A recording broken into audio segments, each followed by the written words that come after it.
I know you have a lot of things you could be doing with your time. I understand that totally. But boy, did you make a great decision to join us in the trenches with Dave Lapham, brought to you by First Star Logistics, coming to you from our outstanding studio.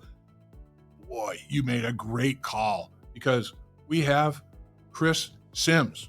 I mean, he played the game, he coached the game, he's broadcast the game, he understands football. And we talk about the Kansas City Chiefs game. He breaks that down extremely well. But man, you talk about a detailed breakdown of the Washington Commanders game that's coming up, Monday Night Football with the Cincinnati Bengals. Chris Sims goes way into the weeds for us and in an unbelievable way. We've had Chris Sims as a guest multiple times. This might be his best ever. I mean, there's not one detail of that football game that I don't think we didn't talk about. I don't know. I'm going to have to listen and watch again before I do the game. I learned a lot. You will too.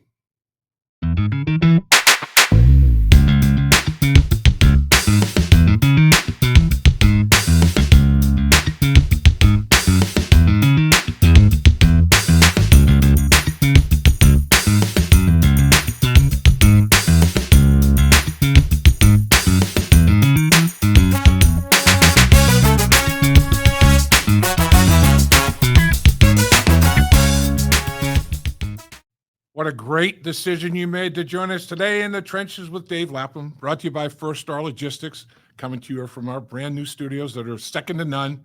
First Star Logistics, top shelf, everything they do, because we have one of my all-time favorite, not only guests, but people. This guy is a tremendous human being. You know, he played at Texas. How about them Longhorns? Played quarterback at Texas, played in the National Football League, has broadcasted at every level, all different kinds of media forms. I mean, if you want to learn about football or stay on top of the game of football, tune into Football Night in America on NBC, because this guy's a big part of it. And I'm telling you, that show always delivers, man. You're going to find out something you didn't really know before. And then also Pro Football Talk with Mike Florio. I mean, high-level stuff. Ladies and gentlemen, Chris Sims, the man. What's up, Dave? Always good to talk to you, man. Thanks. You always give me the best introductions. You make me feel good about myself when I come on the show, that's for sure. I do like the new background. It looks sharp. I do. It definitely does. It's great. It's a great logo. I really like that. And yeah, how about those Longhorns? The Longhorns are real. Yeah, we are. And now we got a quarterback issue, right? Yeah, I mean, we got, rich people problems. But do we play one Heisman contender or the other Heisman contender? I'm not sure, which is kind of funny that Arch Manning's a Heisman contender after 1 week. But either way, he was impressive, and the Longhorns are real. What's that like? I mean, you can identify. Your dad, legendary quarterback. I mean, a legendary broadcaster. And here you are. You carve your niche at quarterback. You're carving a hell of a niche in the broadcast world. I mean, what's your advice to Arch? Well, I'm glad he stayed there. I think that was the right move right off the bat. I had all these people always go, shouldn't he transfer? And I'm going, he's at Texas. They're going to be the best team in the nation for like the foreseeable future. They got it. He's got 3 more years of eligibility left after this. So I'm glad he stayed. And then, I mean, he's a Manning. He's got all the right stuff inside in between his ears there to be great at the sport. And, I haven't seen him throw the ball a ton. What I did see last week, I liked. I knew the athleticism was what we saw. He could really run and do all that, but he'll be able to handle the pressures of Texas and everything that's down there. And you could tell the fans and the team are very excited to have him. So it's a cool time to be a Longhorn fan. That's for sure. No doubt. All right. So this is a perfect transition to a guy that can run and has all kinds of athletic ability. And we were talking Heisman candidates. How about Heisman Trophy winners from the same school matching up? It's only the second time in NFL history that quarterbacks from the same school are matching up to play. I didn't even think about that. Right. Yeah. Right. Yeah. You got Baker Mayfield and Kyler Murray are the only two that have done it up until this matchup. And they're both Heisman Trophy winners. Burrow, the first pick of the draft. Jayden Daniels, the second pick of the draft. Man, I mean, what do you see? Are there more similarities or are there more differences in their style of play? Well, I mean, they're not exactly the same, but I'll say this is where they're similar. They're both cool and calm within the pocket. Jayden Daniels is not someone, for as fast as he is, right? And we know he's a better runner than Joe Burrow. I mean, Jayden Daniels runs like an NFL receiver, so it's special in that regard. But as far as being in the pocket, being very smooth and under control, a nice fluid, accurate motion, all of that stuff, Jayden Daniels is very similar to Joe Burrow that way. Now, Joe Burrow's like arguably the best in the business when it comes to that stuff, as far as quick decisions, unbelievable accuracy, right? And just feel for what the defense is doing. But Jayden Daniels, I've liked what I've seen so far. I definitely do. I mean, he's played the best out of the rookies, and you said he's the second pick. He's the number one pick in most years, the years that don't have maybe a Caleb Williams or somebody like that. But Right. He's off to a good start, and like I said, the lights aren't too big for him. I think that's the biggest thing you see.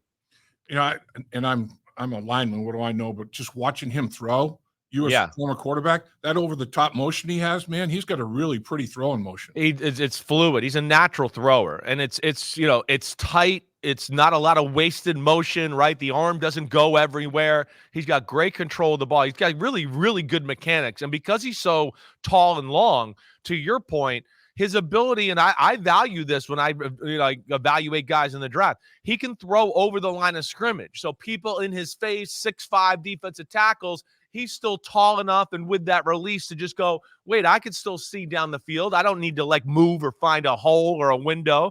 And that is a skill. And not every quarterback has the ability to do that. And he's rushed for 132 yards in two football games.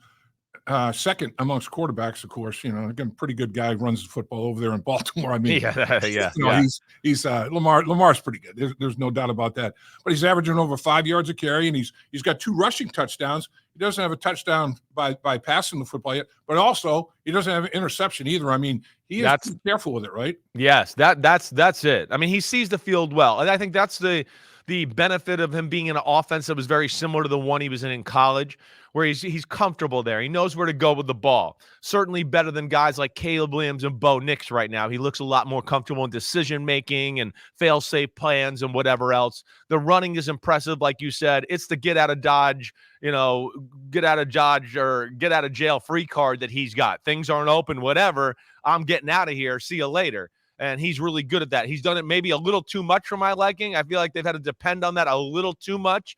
And that's what I do worry about him going forward is, can they run the ball consistently? Are they going to be, behind in a lot of games? I don't think they're a great team to where he has to throw it 40, 45 times a game. That's where I worry that they have to ride him in that capacity. They don't have a great offensive line. The running game, like I said, I don't know if it's going to be able to help them out on a regular basis. So we'll see where it goes, but I definitely like him. Let's talk about that offensive line a little bit. Sam Howell was sacked an NFL high 65 times last year. And they're like, okay, we got to rebuild our offensive line. And now they drafted a kid, Coleman, who's starting at the left tackle position. They went out and signed some free agents. They got the center, left guard. They got a couple of other backup line. Do you think their offensive line is better than last year, or is it still struggling a little bit to find itself? I think it's serviceable. I'd maybe say, it's a little bit better than last year, not a ton. Even last year, I don't think it was as bad as maybe the stats say, right? Sam Howell is responsible for a lot of those sacks. Being a young guy, he was unwilling to throw the ball away a little bit, right? So he sat there, held the ball, tried to break a tackle, make somebody miss sometimes, and you're just like, no, take a sack or throw it away. It's over. So he hurt them that way. But yeah, I don't look at this group here. It's not very big. It's not overpowering. For the most part, a lot of these guys are career journeymen to a degree. All right. So you talked about it. Coleman and Sam Cosmi are really the only guys they've drafted and developed there to this point. I think those are things that they'll continue to address as the future goes on. But it's interesting this week. They ran the ball okay last week. We know that against the New York Giants, definitely. Yeah. The Giants aren't good in the secondary, so I think they got to worry about that. And I think where hey, can they do that again this week? If there's one thing I worry about with the Bengals in totality in the football team, it is big people in the middle of the defense as far as the D tackles, and especially both guys getting banged up a little last week. But that was on my radar already for Cincinnati. Is there enough big people? Is there enough depth there on that defense to help teams out? And I don't know, this might be a week where maybe Washington and you guys being banged up, maybe they can run the ball again a little bit at a successful level. They went out and they got Guy, a 14-year veteran, interior defensive lineman, to try to reinforce that a little bit. I mean, he's a guy that does all the dirty work. I like the kid. Definitely good signing. Yeah, he's not just a guy; he's a guy. Yeah. The guy is a guy. Guy is more than a guy, and he's no doubt. Hey, there's a reason he was in New England with Bill Belichick. Bill Belichick loves those type of guys. Yep. Little versatile inside, could play 3 technique, could play shade nose, could play nose tackle, can do kind of everything you need there. Even if you wanted to play 3-4, he can play 5 technique. But he's really good too at holding people up, 2-gapping, right? So there's another gap. Lou Anarumo goes, wait, I got a guy here that can kind of control both gaps. That's good for me. It gives me a little freedom that way. I think he will help out the team in depth and play altogether. What about their two interior defensive tackles with Washington, Payne and Allen? I mean, they're former teammates at Alabama. They both made the Pro Bowl. I mean, these guys are amongst the league leaders for a significant time frame in terms of tackles for loss. I mean, they're disruptive. They get after it. They're in franchise history for Washington, Allen's got 57 tackles for loss, 2 in franchise history. Payne right behind with 53, 3 in franchise history. They're disruptive, aren't they? They are disruptive. They can do everything. I mean, they're special players. You explained it right. They're Pro Bowl, all pro caliber type talents on a given year, right? But they're like their bad is like, oh, it's a stalemate, between the guard and them. They don't ever really get blown away or just pancaked or anything like that. And again, Payne is a little bit more of the hunker down. You're not going to move me, and I'm going to make a mosh pit. Allen's a little more athletic and disruptive that way, but they both can do either one. And when you play Washington's defense, that's where it starts. You got to worry about them right there. It goes from them to Frank Louvu, the middle linebacker. Those, to me, are the 3 best players on that defense, and they're the ones Cincinnati will have to watch for. But, yeah, they make things hard running it up the middle against that group. They don't have great defensive ends. I think your tackles should be okay. Your interior O-line, I like it. And as we always see, I think it'll continue to get better as we go along here. But, yeah, I don't think they'll be overmatched by these 2 studs in the middle from Alabama and Payne and Jonathan Allen. I do think that Farrell, who, was a top 5 pick when he came out. Yeah. And he's got a couple of sacks. But when you got 2 guys in the interior pushing it, makes it a lot easier to come off the edge, man. There's no place to climb the pocket, 100%. That's the value of the D tackle. The D tackle is becoming more and more valuable throughout the league. I mean, we're seeing that with price tag and whatever else, but the effect of what the good ones can do in the pass game is very real, to your point.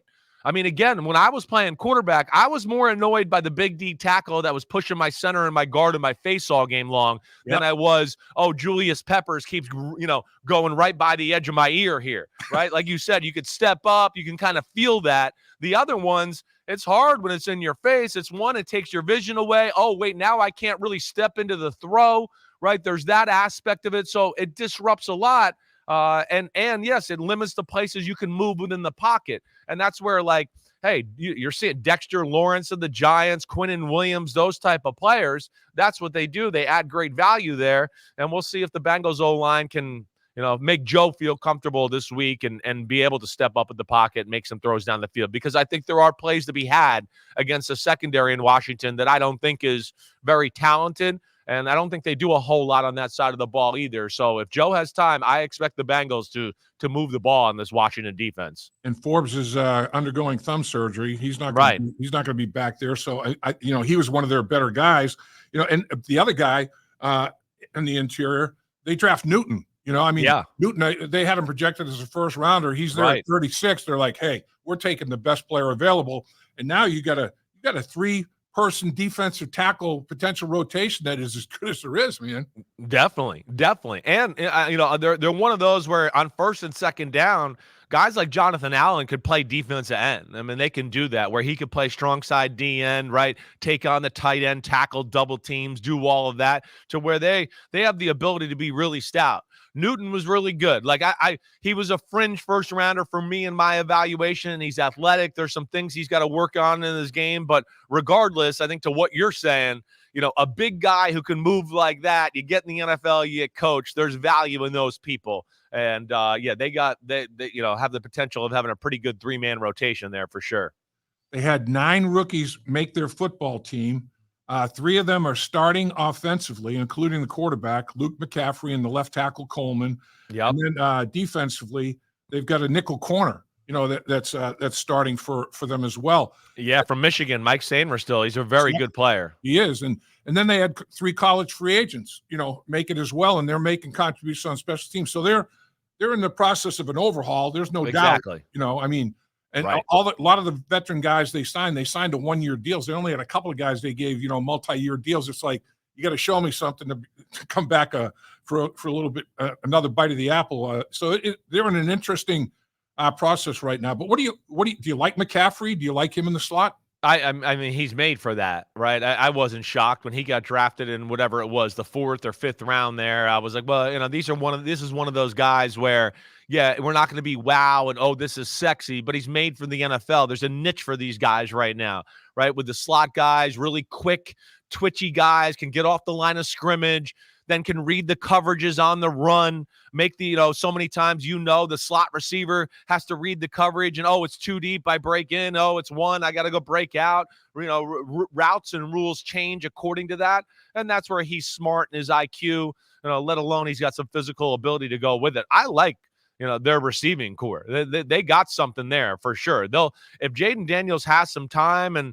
they can test you in that capacity with some of their talent there. They're not overly complex with what they do on the offensive side. And surely that's part rookie quarterback. And hey, Cliff Kingsbury, that's one thing I complain about him all the time as an OC is I'd like to see more out of that offense. But yeah, you said it. They're retooling their team. They're not going to be tied to anybody for a long period of time. They're kind of taking the Houston Texans approach with all the 1- and 2-year deals. Let's evaluate. We'll see who maybe we want to keep a little longer, but we don't want to be stuck with anybody in case we want to sign a big free agent or 2 or 3 next year to really improve our football team. And I think that's the right approach this day and age in the NFL.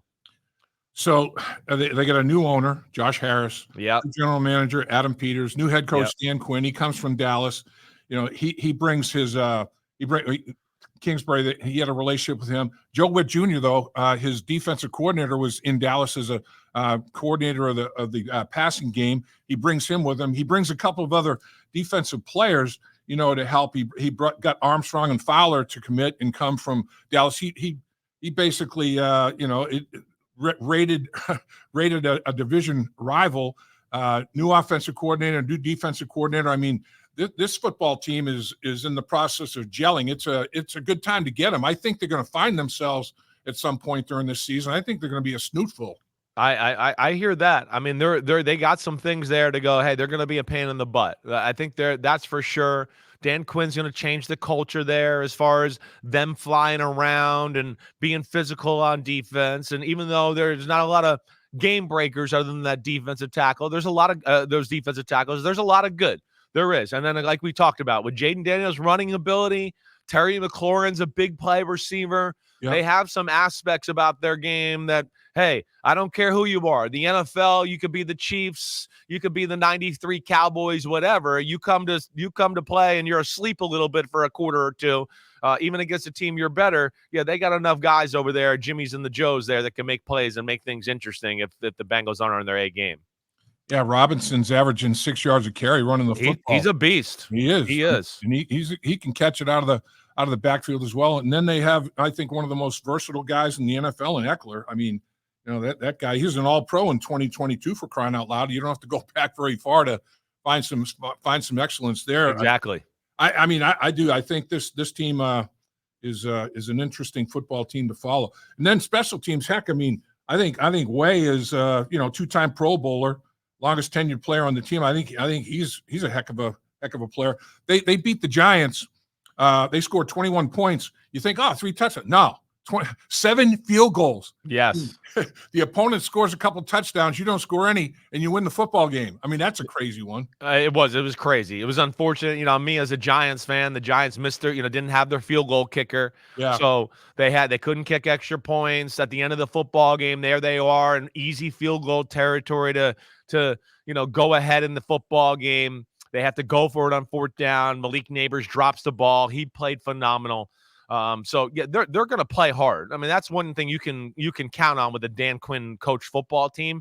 Now, I think there'll be things there to be had for Cincinnati, though, regardless. If they can protect in that secondary, you saw Daniel Jones and Neighbors have some success throwing the ball last week. I certainly hold the Bengals passing offense in a higher regard than the Giants and what they do. And with the secondary problems Washington has, not the great edge pass rushers there, I think this would be a day that Joe Burrow can, or Monday night, I should say, a night where he should have time. And I'd be shocked if they don't pick apart the Washington defense a little bit and have their way in the pass game. I really would be. All right, so let's talk about the Bengals. That's a perfect segue. Joe Burrow and the Cincinnati Bengals struggle, against the New England Patriots, finding a rhythm, a timing, a tempo, and totally. And it's like, is it shocking? No. I mean, Joe Burrow hadn't played since last November. Jamar Chase, didn't get much activity on a football field. We always talk about football conditioning. It's different. It's different, people. No, I don't care what you tell me. It's totally different, folks. So they, from week 1 to week 2, I saw progression. I thought Joe really saw the field, and Joe was physical. Joe took some hits, man, didn't he? Definitely. He definitely did. Yeah, week 1 was not good, certainly. Had some chances to, change that game or turn it around a little bit. With the fumble by the tight end in the end zone, or right. Gesicki, or Gesicki. Yep. You never got New England in a part of the game where they had to kind of leave their comfort zone. And then the fact that they could run the ball, control the clock, and keep Burrow off on the sidelines, even though, like you said, they were rusty to begin with. Now they're not getting to be on the field and get anything going that way. Yeah, that was disappointing, certainly. Last week was way better. I mean, come on, let's be serious. You outplayed Kansas City. That's one where I would go, hey, it's 2 really good football teams. I think Cincinnati played better throughout the day, but in a few of the big moments, Kansas City just came through, right? And then that's really what it was. And ultimately, it was really the Joe Burrow fumble and the pickup for the touchdown that changed the football game. You guys were kind of in the power position at that point, but still encouraging in a lot of ways. And hopefully this will jumpstart something. And I'm not panicked. We've seen this from this football team, and I expect them to get back on track against Washington this week. Crazy. The first 2 games of the season for the 6 years of Zach Taylor's tenure, they're 1-11. Yeah, something's got to be adjusted there. There's an issue there. I said that all through. Even I was encouraged. They played in preseason game number 1, and I went, hey, they're gonna try to play here and not be what they've been the last few years, and be slow starters and working the kinks out through the month of September. But that's ended up being all we saw of the group, and there from that point on, now we're back to the same old story, and there's got to be an adjustment. But I said this a lot through the preseason. I was kind of like, hey, they got to do something, because it's not acceptable the way they've started. And here you are in the hole and home field advantage or something like that you might have had your eye on. You're already, in a tough spot here, especially with the Chiefs starting out 2-0. Yeah, the first 3 possessions against the Patriots, 3 and out. I mean, they just could not get it jump-started, no doubt. What's your take on the way the Bengals utilized the tight ends in the Kansas City game? I was very impressed. I thought, okay, be physical with the Chiefs. I loved having the extra bodies out there to handle people, particularly number 95, Chris Jones. You give another body up there to double, and it kind of trickles down up and down the offensive line with the tight ends in there, and then 14 catches. 151 yards out of the group. They had 9 catches for over 100 yards at halftime. They knew Jamar was going to get doubled. McDuffie and help, on Jamar. So they're like, all right, well, why don't we go to Gesicki? 7 catches, 90 yards, and other tight. They did a hell of a job. I thought first 3 catches of the game were tight ends. First 2 catches of the games were Drew Sample.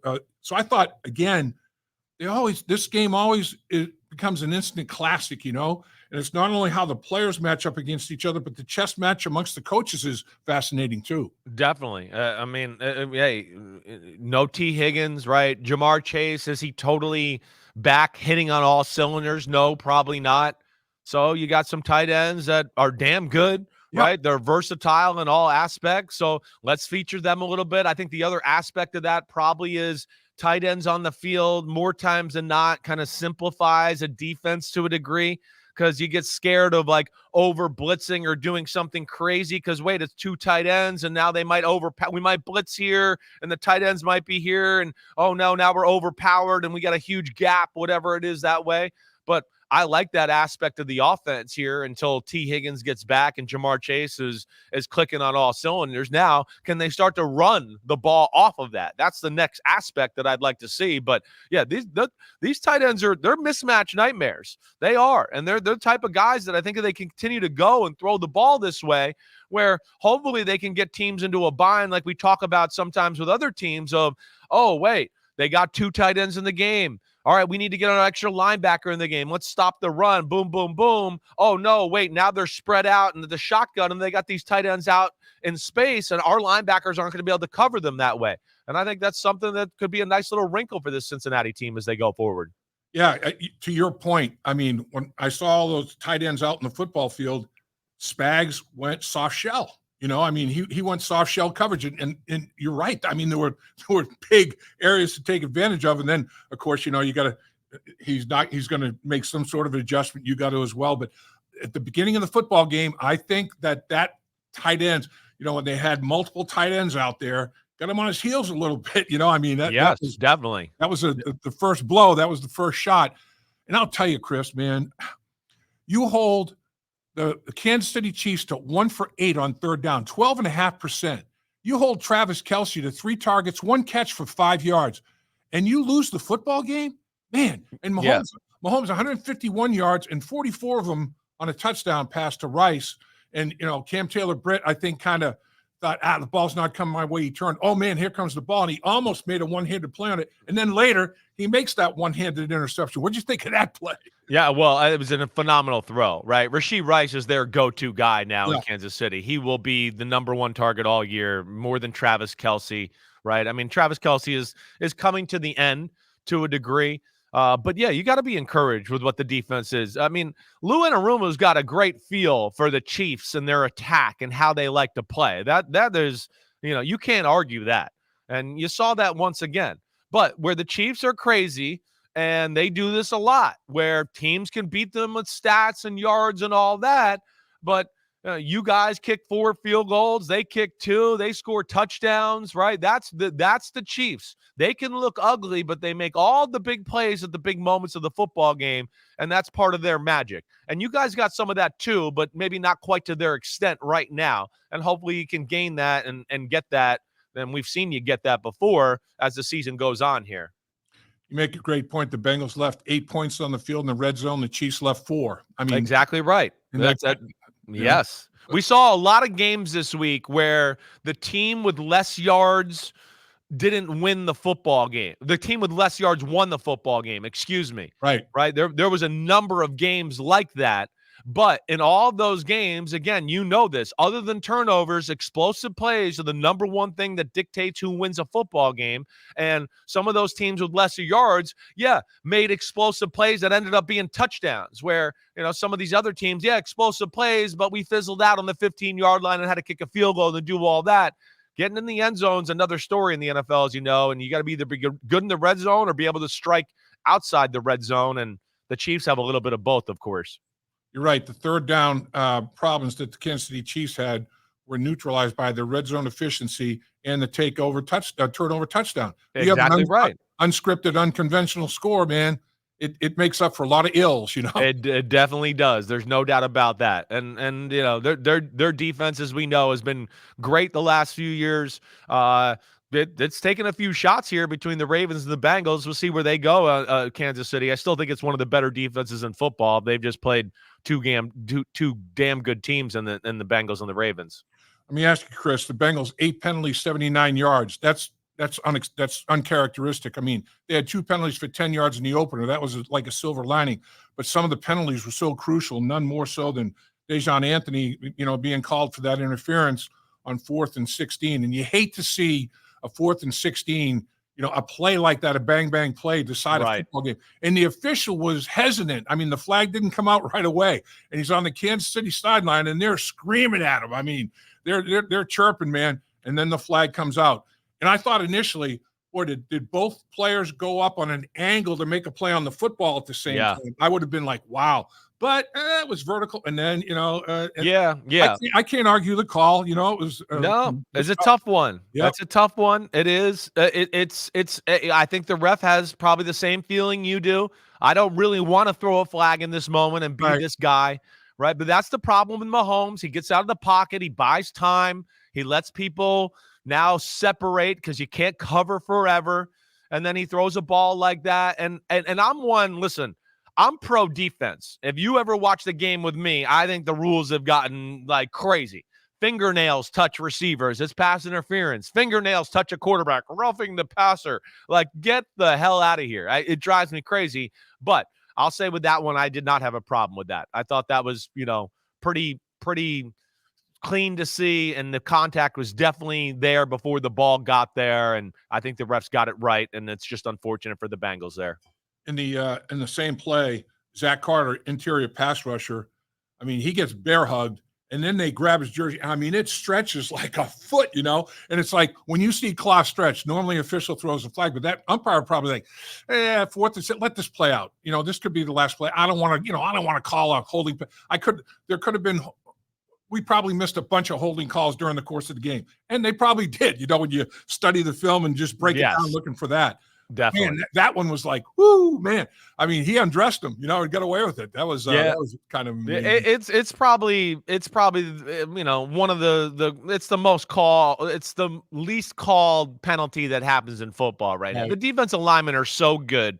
I say this all the time on my podcast and everything. There's not enough good linemen to go around for all these teams. And then with all these teams on defense, they all got 8 guys. The defensive talent on the defensive line is way greater than the offensive line right now in the NFL, let alone, as you know, being an offensive lineman yourself. The offensive linemen are coming in the league less prepared than ever before because everybody's running that stupid spread offense in college football, and they do nothing. Pass protection, just take a step to the left. The runs are, we run inside zone 74 times a game. So they're not ready from that aspect either. And I think that's when the NFL gives a little leeway to the offensive lineman because of that. And they want to see a little offense, and they realize, wait, if we call holding, offenses will never go anywhere in this league right now. So the Bengals have 15 games remaining. In my mind, it's like you got to win 2. You got to win 2 for every one you lose. You got to go 10-5. You got to win 10 is my target. Every year it's like, if you win 10, you're pretty much assured of getting in somehow. So they've definitely dug another hole that you got to crawl out of. But they do have experience doing it. I mean, they unfortunately they do know what it takes. Do you think this football team is still one of the top handful in the league? I do. And I'd be shocked if they don't turn it around. I mean, I picked them to go to the Super Bowl, right? So I picked them to win the damn Super Bowl. So that's where my belief was in the Bengals early on. So they've hurt me personally here going forward. But like with the schedule and way it sets up, and you look at it, you go, hey, we got Carolina, the Giants, and tonight, and the Commanders on Monday for 3 out of the next 4 games. And I have no problem saying that the Bengals are definitely better than those 3 football teams. Now, again, you got to go out there. This is the NFL. This ain't college football. You got to win the football game. They learned that lesson in week 1 against the Patriots. But I'd be shocked after these next 4 games if they aren't right back in the mix of things and close to 500 or 500 and going, and we're all going, hey, the Bengals are looking good and they're on the up and up, and watch out. Last couple of years when they started 0-2, they won 4 out of the next 5. They went on the run you're talking about, and they should go on that kind of run again and get right back in the mix of things. Yeah, I would be shocked. I really would. I think, again, the only thing I worry about on the team to a degree is the wide receiver situation. Yeah. Yes, I mean, again, how could you not? T. Higgins' health, Jamar Chase's mental health, and dealing with some of that crap that he's got to deal with right now. Right. So there's that aspect. And then I worry about the interior D-line as we go forward. That's my big thing. And, maybe they make another move or something before the trade deadline. Who knows? Maybe there's another guy out there on the street they could add to the group. But, BJ Hill and Sheldon Rankins getting banged up last week definitely concerns me at a spot, like I said, that's a little thin to begin with. Final question, Chris. And again, you are the best. I appreciate you giving me this kind of time. And no problem. I always love talking to Chris Sims because something comes up. It's like, damn, that's such a great point. And that's what I love about, I've said this before, I love watching the pregame show on TV because you guys are always talking great talking points. And I'm watching you guys look at each other and learn from each other. I'm learning from all of you. Like, man, this is like going to a doctorate class, for football, man. This is just awesome. Let me ask you your opinion on this. Jamar Chase got flagged for the unsportsmanlike conduct. The official looked like he gave him an opportunity to, hey, back off, and didn't. And Joe Burrow's trying to de-escalate it, and ultimately he probably said something he shouldn't have said. Right. Those are that's such tough penalties.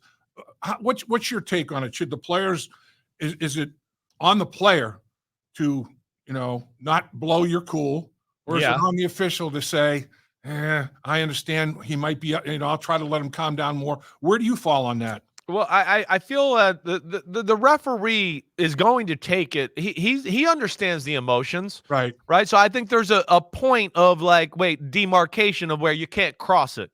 And I think the referees are very used to guys yelling at them and telling them the play's wrong and, oh, you're stupid and you missed this. But I think this went beyond that, and it got personal with some 4-letter words, if I could read lips the right way, and what it looked like, to where he took a shot that way. Yeah. And I think that's where it crosses the line when you do that. So I had no problem with the referee. Yeah, I thought Jamar Chase lost his cool, which I understand. He's frustrated about the play. He's frustrated about his contract. He was wrong to think that he got tackled illegally. Right. I think he thought it was a horse collar or hip drop, and it was neither one, really. But yeah, I think that's just a tipping point of all the crap he's had to deal with over the last month, and he's just had enough. But yeah, I think he was in the wrong, Dave. I certainly do. You are the man. I'll tell you. Thank you there, Dave Lapham. You the man. And I'll tell you what, folks, if you're not watching Chris Sims and listening to Chris Sims and every opportunity available to you, you're missing out, because this guy knows his football. Dave Lapham here, and every day I am grateful for my experience to have played professional football. As a player, I realized self-motivation, leadership, and appreciating your teammates are key. At First Star Logistics, you can use those same attributes to create the life you want for you and your family. Build your future by working hard like I did. You'll see results both on and off the field. Call First Star Logistics today and be part of our winning team. Opportunity knocking.